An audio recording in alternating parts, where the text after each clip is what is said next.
हैं आदर्श, आइडियल्स। मेरे भीतर हिंसा है, मेरे भीतर क्रोध है, मेरे भीतर सेक्स है, काम है, वासना है, मेरे भीतर झूठ है। दो रास्ते हैं इस स्थिति को सामना करने के लिए। एक रास्ता तो यह है कि मेरे भीतर हिंसा है तो मैं अहिंसा ओढ़ने की कोशिश करूं ताकि हिंसा मिट जाए। मेरे भीतर क्रोध है तो मैं शांति साधने की कोशिश करूं ताकि क्रोध नष्ट हो जाए। मेरे भीतर सेक्स है तो मैं ब्रह्मचर्य की कसमें लूं, व्रत लूं ताकि मेरा सेक्स विलीन हो जाए। एक रास्ता तो यह है, ये रास्ता गलत है। इस रास्ते से मनुष्य कभी भी शांत, स्वस्थ, मुक्त नहीं होता, बल्कि और बंधनों में पड़ता चला जाता है। क्यों? क्योंकि भीतर होता है क्रोध और वो शांति का एक आदर्श निर्मित कर लेता है और उस आदर्श को ओढ़ने की कोशिश करता है। परिणाम क्या होता है? परिणाम होता है दमन। भीतर क्रोध को दबा दबा के छिपाता है, ऊपर शांति को थोपता है। क्रोध ऐसे नष्ट नहीं होता, भीतर इकट्ठा होता चला जाता है। उसके और गहरे प्राणों में क्रोध प्रविष्ट हो जाता है। मैंने सुना है एक गांव में एक अत्यंत क्रोधी व्यक्ति था। उसके क्रोध की चरम सीमा आ गई जब उसने अपनी पत्नी को धक्का देकर कुएं में फेंक दिया। किसी क्रोध में पत्नी की हत्या कर दी। उसे खुद भी बहुत पीड़ा और दुख हुआ, पश्चाताप हुआ।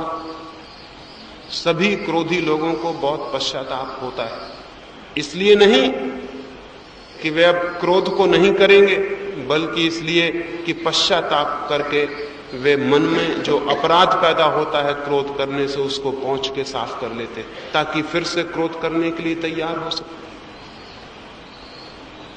मन में जो ग्लानि पैदा होती है क्रोध करने की, पश्चाताप करके उस ग्लानि को पहुंच लेते हैं। भले आदमी फिर से हो जाते हैं कि मैंने पश्चाताप भी कर लिया, ताकि फिर क्रोध की तैयारी की जा सके। उस व्यक्ति को पश्चाताप हुआ। गांव में एक मुनि का आगमन हुआ था। लोग उसे उसके मुनि के पास ले गए। मुनि के चरणों में सिर रखकर उसने कहा कि मुझे कोई रास्ता बताएं, मैं तो पागल हुआ जाता हूं क्रोध के कारण। मुनि ने कहा, रास्ता एक है कि सन्यास ले लो, संसार छोड़ दो, शांति की साधना करो। उस आदमी ने तत्क्षण वस्त्र फेंक दिए, नग्न हो गया और उसने कहा कि मुझे आज्ञा दें, मैं सन्यासी हो गया। मुनि भी हैरान हुए। ऐसा संकल्पवान व्यक्ति पहले उन्होंने कभी नहीं देखा था कि इतनी शीघ्रता से, इतने त्वरित वस्त्र फेंक दे और सन्यासी हो जाए। उन्होंने भी उसकी पीठ ठोंकी, धन्यवाद दिया। गांव भी जय जयकार से भर गया कि अद्भुत व्यक्ति है ये। लेकिन भूल हो गई थी उनसे। वो आदमी था क्रोधी। क्रोधी आदमी कोई भी काम शीघ्रता से कर सकता है। ये कोई संकल्प न था, ये केवल क्रोध का ही एक रूप था। लेकिन वो साधु हो गया, उसकी बहुत प्रशंसा हुई। और चूंकि शांति की तलाश में वो आया था, तो मुनि ने उसे नया नाम दे दिया, शांतिनाथ। वो मुनि शांतिनाथ हो गया। क्रोधी व्यक्ति था इतना वो, अब तक दूसरों पर क्रोध निकाला था, अब दूसरों पर निकालने का उपाय न रहा, तो उसने अपने पर निकालना शुरू किया। दूसरे साधु 3 दिन के उपवास करते तो वो 30 दिन के कर सकता था। अपने पर क्रोध निकालने की क्षमता उसकी बहुत बड़ी थी। वो अपने पर हिंसक, वायलेंट हो सकता था। दूसरे साधु छाया में बैठते तो वो धूप में खड़ा रहता। दूसरे साधु पगडंडी पे चलते तो वो कांटों में चलता। वो सब तरह से शरीर को कष्ट दिया। बहुत जल्दी उसकी कीर्ति सारे देश में फैल गई। महान तपस्वी की तरह वो प्रसिद्ध हो गया। वो देश की राजधानी में गया। उसकी कीर्ति उसके चारों तरफ फैल रही थी। वैसा कोई तपस्वी ना था। सच्चाई ये थी कि उस आदमी का क्रोध ही था ये कोई तपश्चर्या न थी, ये क्रोध का ही रूपांतरण था, ये क्रोध की ही अभिव्यक्ति थी। लेकिन दूसरों पर क्रोध निकलना बंद हो गया, अपने पर ही लौट आया था। लेकिन इसका किसको पता चलता है? राजधानी में उसका एक मित्र रहता था, बचपन का साथी। उस मित्र को बड़ी हैरानी हुई कि यह आदमी जो इतना क्रोधी था, क्या शांतिनाथ हो गया होगा? जाऊं देखूं, अगर ये परिवर्तन हुआ तो बहुत अद्भुत है। वो मित्र आया, मुनि तख्त पर बैठे थे, हजारों लोग उन्हें घेरे हुए थे। जो आदमी प्रतिष्ठा पा जाता है वो फिर किसी को भी पहचानता नहीं, चाहे वो मुनि हो जाए, चाहे मिनिस्टर हो जाए, फिर वो किसी को पहचानता नहीं। देख लिया मित्र को, लेकिन कौन पहचाने उस मित्र को? मुनि चुपचाप रहे। मित्र को भी समझ में तो आ गया कि उन्होंने पहचान लिया है, लेकिन पहचानना नहीं चाहते हैं। मित्र निकट आया, थोड़ी देर बैठ के उनकी बातें सुनता रहा। फिर उस मित्र ने पूछा, क्या मैं जान सकता हूं आपका नाम क्या है? मुनि ने उसे गौर से देखा और कहा, अखबार नहीं पढ़ते हो? सुनते नहीं हो लोगों की चर्चा? मेरा नाम कौन नहीं जानता? मेरा नाम है मुनि शांतिनाथ। मित्र तो पहचान गया, क्रोध अपनी जगह है, कहीं कोई फर्क नहीं हुआ। थोड़ी देर मुनि ने फिर बात की। 2 मिनट बीत जाने पर उस मित्र ने फिर पूछा, क्या मैं पूछ सकता हूं आपका नाम क्या है? अब तो मुनि को हद हो गया। अब भी इसने पूछा 2 मिनट पहले। मुनि ने कहा, बहरे हो, पागल हो? कहा नहीं मैंने कि मेरा नाम है मुनि शांतिनाथ? सुना नहीं? फिर 2 मिनट बात चलती होगी। उस आदमी ने फिर पूछा कि क्या मैं पूछ सकता हूं आपका नाम क्या है? उन्होंने डंडा उठा लिया और कहा कि अब मैं बताऊंगा तुम्हें कि मेरा नाम क्या है। उस मित्र ने कहा, मैं पहचान गया, पुराने मित्र हैं आप मेरे, और कुछ भी नहीं बदला है, सब वहीं के वहीं। क्रोध भीतर हो तो ऊपर से सन्यास ओढ़ लेने से समाप्त नहीं हो जाता। घृणा भीतर हो तो ऊपर से प्रेम के शब्द सीख लेने से घृणा समाप्त नहीं हो जाती। दुष्टता भीतर हो तो करुणा के वचन सीख लेने से दुष्टता का अंत नहीं हो जाता। वासना भीतर हो तो ब्रह्मचर्य के व्रत लेने से समाप्त नहीं हो जाती। इन बातों से भीतर जो छिपा है उसके अंत का कोई भी संबंध नहीं। लेकिन धोखा पैदा हो जाता है, प्रवंचना पैदा हो जाती है। ऊपर से हम वस्त्र ओढ़ लेते हैं अच्छे अच्छे, और नग्नता भीतर छिप जाती है। दुनिया के लिए हम भले मालूम होने लगते हैं, लेकिन भीतर हम वही के वही। ऐसे कोई व्यक्ति धार्मिक नहीं होता और न मुक्त होता है, बल्कि और गहरे बंधनों में पड़ जाता है। फिर जो भीतर छिपा है वो नए नए रास्ते खोजता है प्रकट होने के लिए।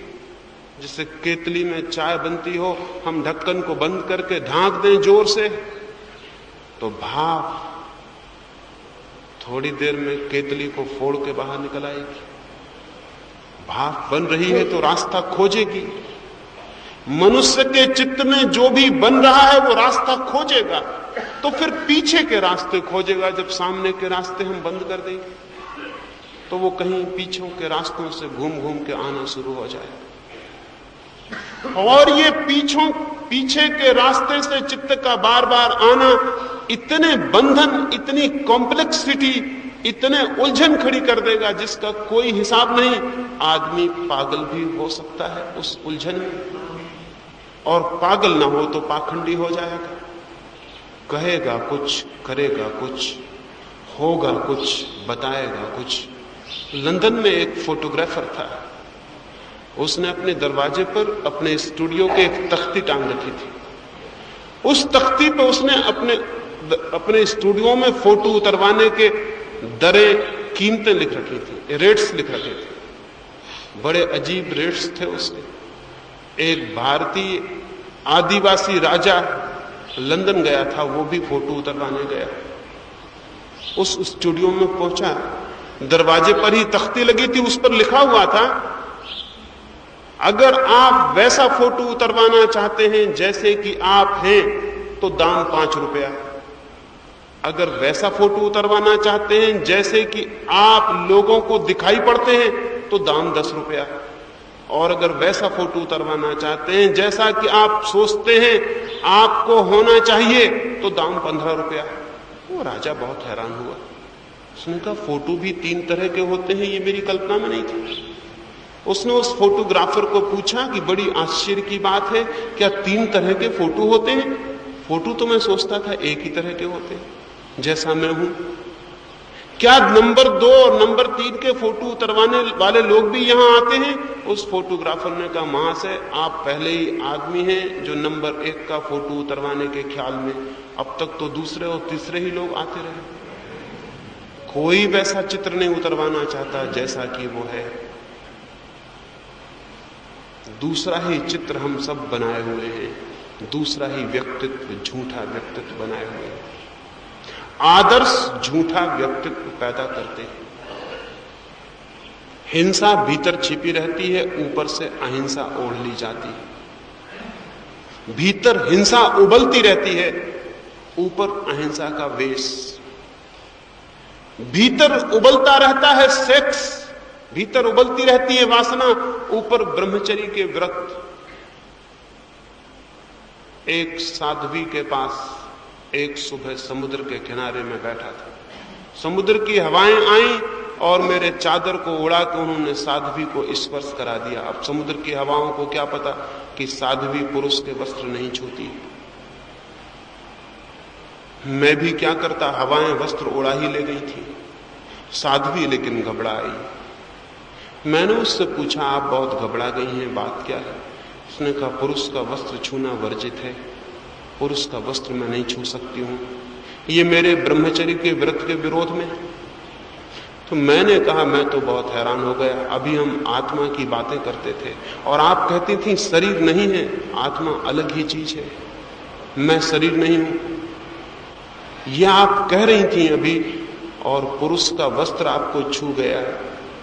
वस्त्र भी पुरुष और स्त्री हो सकते हैं, वस्त्र भी पुरुष और स्त्री हो सकते हैं। वस्त्र के साथ भी सेक्स का संबंध जोड़ती हैं आप। ये चादर मैंने ओढ़ ली तो पुरुष हो गई, और अगर चादर छूती है तो आपको छू सकती है, क्योंकि आप तो कहती है मैं आत्मा हूं, शरीर नहीं हूं। झूठ कहती होंगी, पढ़ी हुई बात कहती होंगी कि मैं आत्मा हूं, जानती तो बहुत गहरे में यही है कि मैं शरीर हूं। चद्दर भी छूता है तो प्राण कब जाते हैं। ये कैसा ब्रह्मचर्य है? भीतर सेक्स उबल रहा होगा, इसलिए चद्दर के छूने से इतनी तीव्र लहर दौड़ गई, अन्यथा इतनी तीव्र लहर नहीं दौड़ सकती। बुद्ध एक वन में निवास करते थे।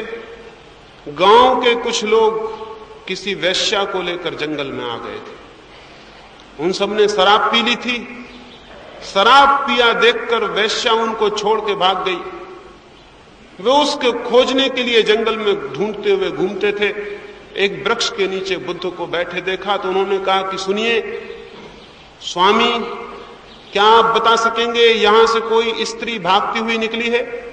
बुद्ध ने कहा, मेरे मित्रों, कोई भागता हुआ जरूर निकला, लेकिन स्त्री थी कि पुरुष ये बताना कठिन, क्योंकि जब से मेरी वासना चली गई स्त्री और पुरुष में बहुत फर्क नहीं दिखाई पड़ता। कोई निकला जरूर, ये कहना मुश्किल स्त्री थी कि पुरुष।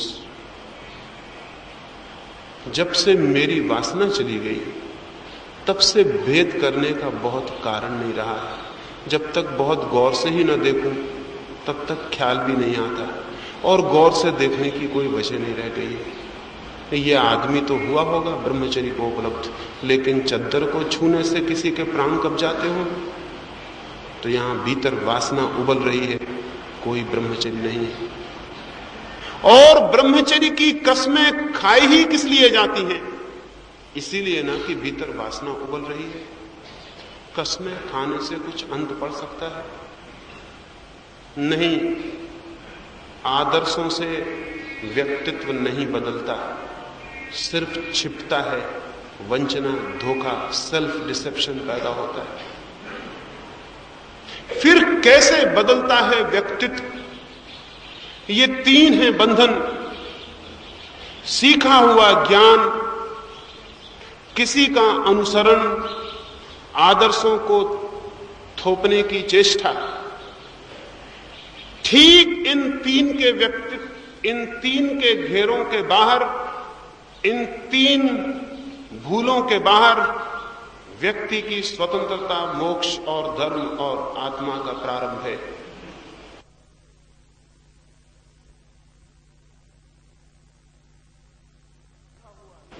सीखा हुआ ज्ञान भूल जाना पड़ता है, मन को कर लेना होता है सीखे हुए ज्ञान से मुक्त, ताकि भीतर जो छिपा है वो प्रकट होने के लिए द्वार पा सके। अनुसरण छोड़ देना होता है, क्योंकि अनुसरण ले जाता है स्वयं के बाहर। किसी के पीछे चलना बंद कर देना होता है और चलना होता है स्वयं के भीतर। और तीसरी बात, आदर्श थोपने बंद कर देने होते हैं।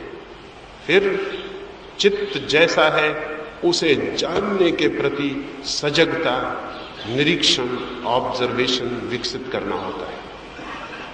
अगर कोई व्यक्ति अपने क्रोध की वृत्ति के प्रति पूरी तरह सजग हो जाए, उस पूरी वृत्ति का निरीक्षण करने में समर्थ हो जाए, तो हैरान हो जाएगा। जैसे ही वो क्रोध को जानने में समर्थ हो जाएगा, वैसे ही पाएगा क्रोध विसर्जित हो गया है। क्रोध को जानकर कभी भी कोई क्रोध नहीं कर सका। जैसे दीवाल को जानकर कोई दीवाल से निकलने की कोशिश नहीं करता है। हाँ, आंखें बंद हों तो कभी दीवाल से टकरा के निकलने की कोशिश करता है, लेकिन जिसे दरवाजा दिखाई पड़ता हो वो दरवाजे से निकलता है, दीवाल से नहीं। हमने निरीक्षण नहीं किया है चित्त का, हमने चित्त को जाना नहीं है, इसलिए क्रोध से टकरा जाते हैं, सेक्स से टकरा जाते हैं, लोभ से टकरा जाते हैं, दीवालों से सिर टकरा जाता है और टूट जाता है, लहूलुहान हो जाता है, रोते हैं, चिल्लाते हैं, कसमें खाते हैं, उससे कुछ भी नहीं होता। ठीक से चित्त के भीतर प्रवेश करके जानना होगा, क्या है ये चित्त, क्या है इसकी वृत्तियां, कहां से पैदा होती हैं, कैसे विकसित होती हैं, कैसे स्वयं को घेर लेती हैं, कैसे स्वयं को चालित कर देती हैं। अगर कोई वृत्तियों के सम्यक निरीक्षण को, राइट ऑब्जर्वेशन को उपलब्ध हो जाता है, तो वो पाता है कि वृत्तियां विलीन हो गई और उनकी जगह एक अपूर्व शांति, एक अपूर्व सौम्यता, एक दिव्यता उपस्थित हो गई है। एक छोटी सी कहानी जिससे मैं समझा सकूं कि निरीक्षण का क्या मतलब। बहुत पुरानी कथा है।